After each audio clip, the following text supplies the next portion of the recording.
Welcome to midweek. I hope that you are safe and following all the advisories that exist today during this crisis. And if you need anything, you can be sure to contact us.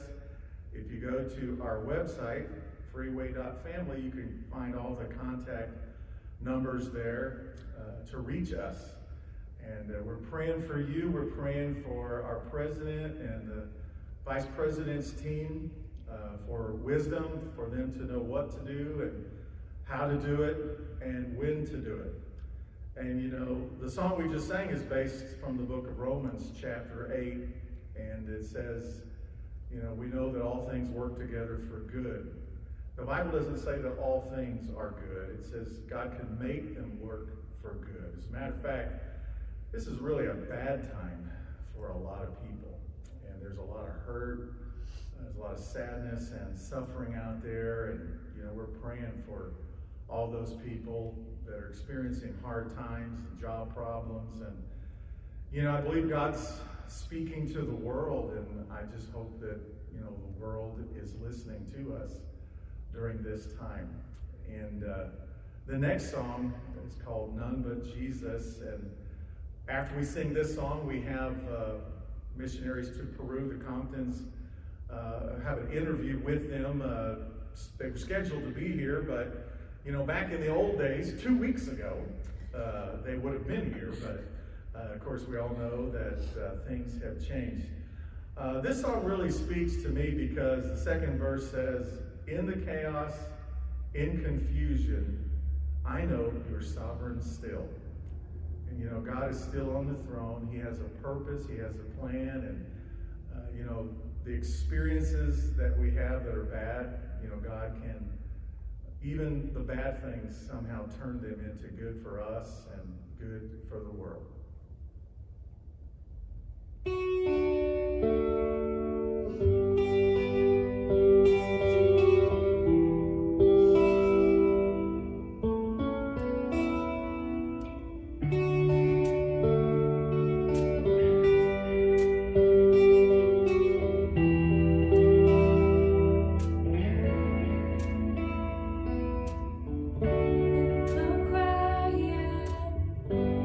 The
Can you hear me okay now?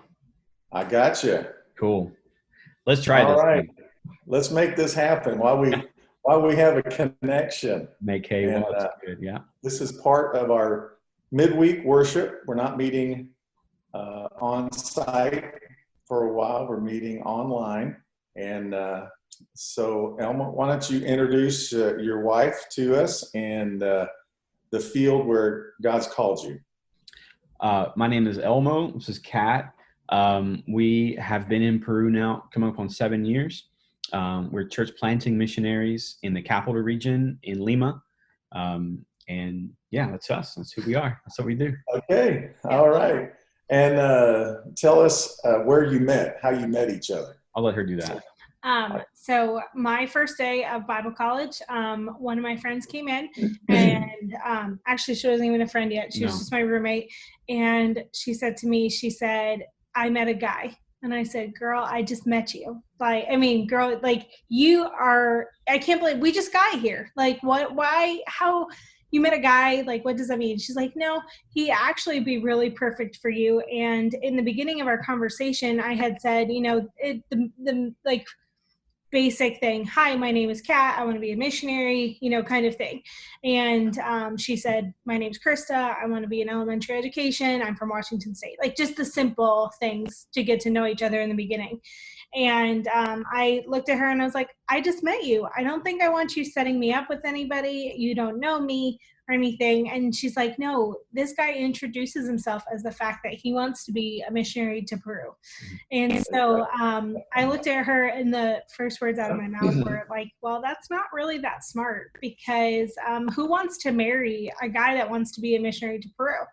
And then like, as soon as it came out of my mouth, I was like, wait a minute, I want to marry a guy that wants to be a missionary to Peru, because I was there because I wanted to be a missionary to Peru. And so I went up to him, I went up to Elmo and I said, hi, my name's Kat. He said, my name's Elmo. I want to be a missionary to Peru. And I said, huh, me too. And so he looked at me and he goes, so are we going to do this thing or what? And so that was 15 years ago, and we've been together ever since. Yeah, 15 years All ago. right. Yeah, almost 15 All years right. ago. Cool. Yeah. Cool.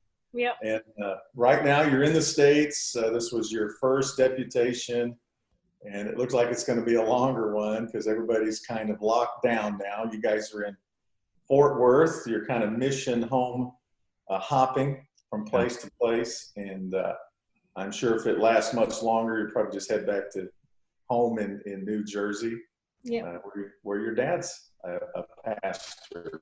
Yes. And so, Emma, tell us why Peru. How did you feel the Lord leading you to Peru? I had the opportunity to go to Peru when I was just a teenager, and Kat and I share that part of our story. And for me, it was I wanted to be obedient with the thing that God had in front of me at the time. So I went on every missions trip opportunity that came up, and all of those were to Peru. He never opened up another door for me. He never opened up another opportunity for me to serve any other place. And through that process, I fell in love with the ministries that I saw in Peru. And I've always been a pretty simple guy and didn't need, handwriting in the sky. This is what he had in front of me. I felt that I was really attracted to the entrepreneurial side of missions, in that we could go to a place, assess a need, plant something, create something new to meet that need. I loved that. And Peru has, since I was 13, has always been what God has for me. And so that was just why Peru. It's because that was what was in front of me. Okay. So tell us what's been happening in Peru in the last 7 years. I understand you got a church started.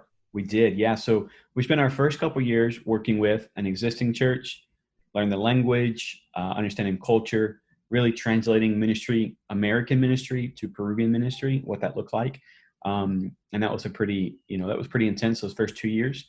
Mm-hmm. And then the last 4.5, 5 have been laying the groundwork in a new neighborhood where was one of the least churched neighborhoods in the country. So we live in a neighborhood where everybody lives who works in the financial district. So we live and work in a neighborhood called Miraflores and San Isidro. Those two neighborhoods are the more affluent community of Peru, the more upper class was where we started our church. And then this last year, we also launched a ministry called the Lima Legacy Center. And that's in the south side of Lima. And that is a community development center. Also has weekend church services. And that is a neighborhood outreach center where people can come and get, help, homework help. And basically it's a bridge between our two ministries. It's a place where people can go and serve, and people can come and learn about Jesus, all kinds of opportunity outreaches throughout the week. Cool. I guess during this time, your son was born. I guess was he born while you were there? So we were approved as missionaries 3 days before my due date. Oh, okay. And so he was late. He wound up being born 13 days later. But so he was 18 months old when we moved to the mission field. And so this is pretty much all he knows, Peru. Okay. Peru is home for him. Yes. Coming back to the States is definitely harder, I think, on him than it would be staying there, unless we're going to see grandma and grandpa. And then he'd much rather be in the United States to go see grandma. Oh, yeah. I understand that. We understand that a lot. Yeah. So do you homeschool him there, or is he in the private school or public school? He did for the first 2.5 years of his kindergarten, first grade, and part of second grade. Attended an international school in Miraflores. But in preparation for this time in the States, we transitioned to Liberty University has a great online program that we use. They have an online academy that we've been using now. So he's almost, by the end of this month, he'll be finishing third grade, which is pretty cool. Nice. Yes. Nice. And I'm the homeschooler. I do not homeschool him. Elma does all the homeschooling. Yeah, so I'm the homeschooler. Okay. that's a little bit different, but Let him be the bad guy. well, God did not grant me with the gift of patience. So we want to all love each other at the end of the day. So Okay, cool. So what's the spiritual climate in Peru? What's the number one? Is it Catholicism, or what else is going on down there spiritually? Peru is unique in that, Catholicism is definitely the thing that dominates the statistics in Peru.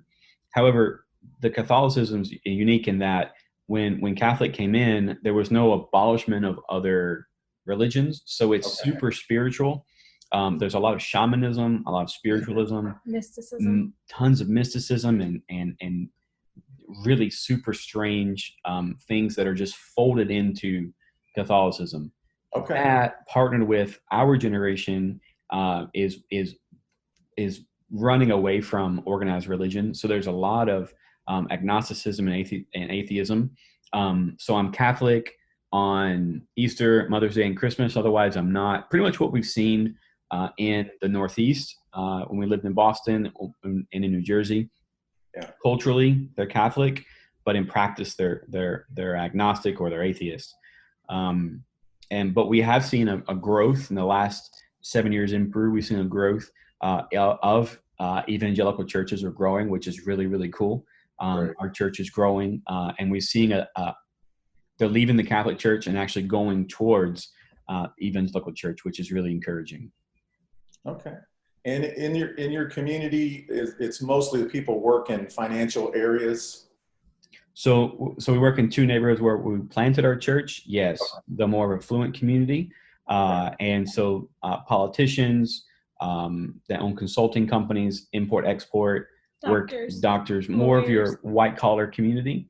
Okay. And then where our legacy center is more of the southern, what we call the cone of Lima, and that is more upper lower class. Yeah. Okay. People who work, maybe own a small business. So people on our church on that campus, one guy owns a small business that makes dental implants. One guy owns a small business that services microwaves at Starbucks. So they're working class people, but a different demographic. And they're more likely to live paycheck to paycheck. I would say, as a family. Okay. So how long have you been back? When did you get back to the States? Second week of January. Okay. Yeah. Okay. And back in the old days, 2 or 3 weeks ago, you guys would have been at our church Wednesday night. Yeah. But it's a different world now. It is. And, Yeah. a lot of suffering, hard times for a lot of people. And so, one thing I've found is that the gospel brings hope to people. So we are very interested in, strong churches here and strong churches all around the world. And we're looking to, expand our missions ministry this year. So we hope you guys can be a part of it. So now that things are kind of shutting down on lockdown, are you doing ministry online as much as you can? Yeah, so we have a co-pastor who's a Peruvian co-pastor in Peru, and he for the first time this last week we did online service. Unfortunately, what happened is when everything went into lockdown, all of our equipment is at church, and they're under mandatory quarantine right now. So we're going to switch gears a little bit, and I'm going to do the recording the next couple of weeks because their equipment wasn't quite up to the task. And so we're gonna switch gears. That wasn't the plan originally, but now we have some time so as to do the recordings and post them. Yeah, and just to explain that, right now Peru, we don't have as many cases of the virus as obviously are here in the United States, but they are on complete quarantine where no Peruvian can leave their house. Well, no person Nobody in can leave Peru, the house. doesn't matter if they're Peruvian or not, can leave their house. More than one person out of their house at one time. And like that's to walk your dog, that's to go to the grocery store, that's to go to the bank. And the only things that are open are the banks, the grocery store, and the hospital, which is also pharmacies as well. And so you can only go between 8 a.m. and 5 p.m. And so and when you go out, you have to wear a glove and mask. So it's kind of put it in a different perspective. We have, our church people yesterday for church, our music guy recorded the music at his house, and then the pastor recorded it at his house. So instead of having it all together, it's all people in like separate locations. So it's not even 10, like less than 10. It's just your house. Whatever. It's who's ever in your house is who you get to go home and stay home. Yes. But it's but Peru's under martial law.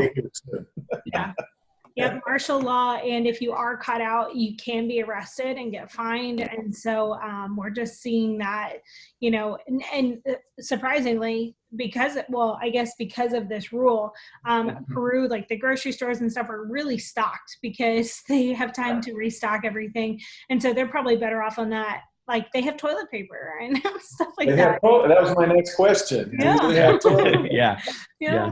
We're like, send some our way, please. So we're like everybody else. We're trying to figure it out, so we're on WhatsApp, we're doing Zoom meetings. We're just trying to figure out what ministry looks like for the next, 4 to 6 weeks. And also hopefully. We had also figured for us that this time on furlough is going to be our ministry. And, when we go into churches and present, we want to represent our people and our ministry well. We want to do everything to the best of our abilities, giving it 100%. And so now we're kind of at this weird place. Like it was such a blessing for me yesterday to sit and watch multiple sermons done by multiple churches, because I felt like, we need that constantly presenting and pouring out. We really need to receive it. And so it was just a blessing to have that. But at the same time, we're here to do a job. And so it feels like we can't, we're kind of stuck in that we can't do that. Yeah. Yeah. A lot of for people sure. probably resonate. When were you scheduled to return to Peru? November. Yes. The first week in November. Okay. Well, hopefully this will pass. We were supposed to go back for Easter, and my best friend in Peru, she's from the United States, but she's married to Peru. She's having her first baby, and so we were supposed to be there for that. And so it just really stinks that we feel like we're missing. We were looking forward to it. We were counting. Furlough is not the easiest time to leave, to leave your church and what we call our baby at home. Not our actually baby. Our son is here with us, but to leave our church by itself. But we were like, it's okay. Easter's not that far away. We'll be able to go back, and then to not have that. It's just, it is disappointing. But we know that God has a plan in all of this. That couple specifically, we've had the privilege of being in many of the big milestones in their life, from pre-marriage counseling. We had a chance I was able to marry them. And for my first wedding, my only wedding I've ever done in Spanish, which was a lot of fun. And now celebrating their baby, church membership, baptism, just big milestones in their family. And it kind of stinks to break that cycle, to not be there when the baby's born, but God knows. Sure. Well, let's talk about the economy a little bit. Is living in Peru more expensive than living here? I mean, like rent and gasoline, like what's a gallon of gas costs in Peru? Well, so the exchange rate plays a big part into that. If I were to put those prices in dollars, but a gallon of gasoline, for example, of just regular gas is $4 plus. Okay. I think the exchange rate fluxes every day, so it can be $4.25, $4.50, $4.75, can flex in that $4+ range. Rent where we live and where we minister, with probably equivalent to like downtown Dallas. We live in a place that looks like downtown Dallas, more of a urban place. Rent for facilities sometimes can be on the South Cone where our ministry is in Legacy Center. It's pretty inexpensive, but where we started our church, where Mosaicos home is, that ranges anywhere from $100 an hour for a meeting space to $200 or $300 an hour for meeting space. So it's pretty pricey there. Okay. So is that where do you meet like in a storefront? Describe the church that you started. Describe like where you meet. We for the most part we meet in hotels. So we have gone through three different hotels. Okay. Yeah. Yeah. Three different hotels, because our problem, like we were paying $400 when we started our church. We were paying $400 each Sunday to rent, and it was a hotel conference room. But the problem is with the conference rooms, they don't want to rent to you on a regular basis. And so we were having like 1 week we'd be here, another week we'd be here, and like kind of all that. And then we were in this one hotel that would be like, hey, I'm sorry, we forgot that like we have a meeting or we have a party there tonight, so y'all can't meet. And so it was a very stressful time. But now our Legacy Center is a place that we own. We don't own it. We rent it full time. And so we're able to have our weekend services there. And then we have in the upper class community, we have Bible studies on Thursday night that meet in a co-working space, like conference room. So we pay for the co-working. That's where our office is. And then we get to use that space for free. And so, with our membership built to the into co-working. our co-working space. So you kind of have two locations then? Yes. Correct. Okay, great. That's great. Yes. Well, it sounds like you guys are being used of the Lord and doing a great job. Pastor Mark, that was the reason that we came back, because we have a vision and a desire to take the South Campus, where the Legacy Center is, and put that into a facility that we own or that the church owns. One of our goals as missionaries is to set up the thing that we started for independence. I don't have the vision that I'm going to be the guy funding it forever. Right. We want the local people to be able to assume that role. But getting them into a building that they can afford is really a prerequisite for that. That's the big hurdle. And so that's the reason we're back, building more network, more partners, and raising capital to get us into a building that we can then eventually pass off to local leadership. And it's a good problem to have, but we've also already run out of space. And so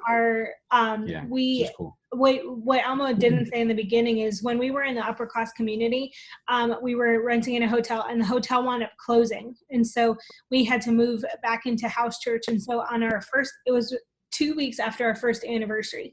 And so we had 110 people at our anniversary in a community that people would say, church is never going to work out here. People aren't going to get saved here. And to have 110 people, most of which we saw saved through our ministry, was such an incredible thing. And then it was like a huge blow to lose our space, to lose our building, the hotel that was letting us keep our stuff there, and we had storage space and all that kind of stuff. And then so we started meeting in our house, we were meeting in the park and on the beach and all that kind of stuff. And so that number slowly went down because it's just not comfortable to be a traveling church and Right. not knowing where you're going to meet every week. And so when God laid the Legacy Center on our heart, we said, well, this is something new. It's not going to be like as attractive to people. We're not going to have that many people. And so the building that we rented, that God led us to, we have space for like 65 chairs. And the first Sunday that we opened the Legacy Center, we had 110 people again. And so we've outgrown it. And Already, yeah. already. I mean, it wasn't big enough from the beginning, which, you know, it's tough to admit, you know, in leadership that my faith didn't, you know, I'm running and catching up with where God's vision is. You know, I never have that problem. Yeah, it's tough. But it's really great that, you know, this is a great season for our church, and we'll see where everything lands post this virus thing. And I think, I mean, we already have people that are watching, that watched our service last night on social media that were like, this is going to be great. Like, we can't wait to join back together as a body of Christ. Like, we'd love to be part of your church. And I mean, just in that is a huge thing to be able to see happening. It's so exciting. That's fantastic. That's fantastic. Well, it's been good talking with you guys. We'll certainly be in touch as soon as, you know, things settle down. We kind of get back into our normal routines. Sure. Just want to encourage you guys to continue to be safe. And, you know, if you're down in our area, you know, before you head back, you know, maybe we can reschedule and you know, do something on site, you know, hopefully in the future. And until then, you guys be careful, okay? God bless you. Thank you. Thank you for the opportunity. God bless.